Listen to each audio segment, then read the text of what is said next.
સમાચાર તરફ નજર કરીએ તો જામનગરના આંગણે ન્યૂઝ કેપિટલ દ્વારા ભવ્ય એજ્યુકેશન એક્સપોનું આયોજન કરવામાં આવ્યું। ઉચ્ચ કારકિર્દી બનાવવા ઈચ્છતા વિદ્યાર્થીઓ માટે ન્યૂઝ કેપિટલનો આ પ્રયાસ આશીર્વાદરૂપ સાબિત થયો છે।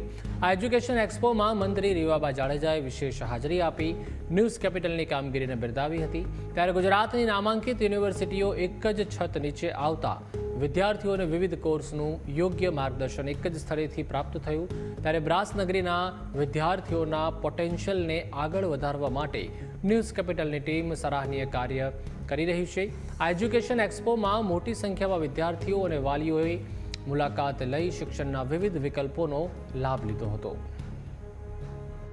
ગુજરાત ગવર્મેન્ટ એજ્યુકેશન ડિપાર્ટમેન્ટના માધ્યમથી બહુ સરસ કામ આ હબ ક્ષેત્રે કરી રહ્યું છે। ત્યારે નવા સ્ટાર્ટઅપ્સને વધુમાં વધુ તક મળે, ઇનોવેટિવ આઈડિયાઝને ફક્ત બુકિશ નોલેજ ને બુકવોર્મ નથી બનવાની જરૂર, બટ એની સાથે ઇનોવેશન, ડેવલપમેન્ટ અને એક આઈડિયાને આપણે વધારે નર્ચર કરી શકીએ એ પ્રકારની તક આપ સૌના કેમ્પસના માધ્યમથી યંગ જનરેશનને મળે એટલી મારી રિક્વેસ્ટ છે।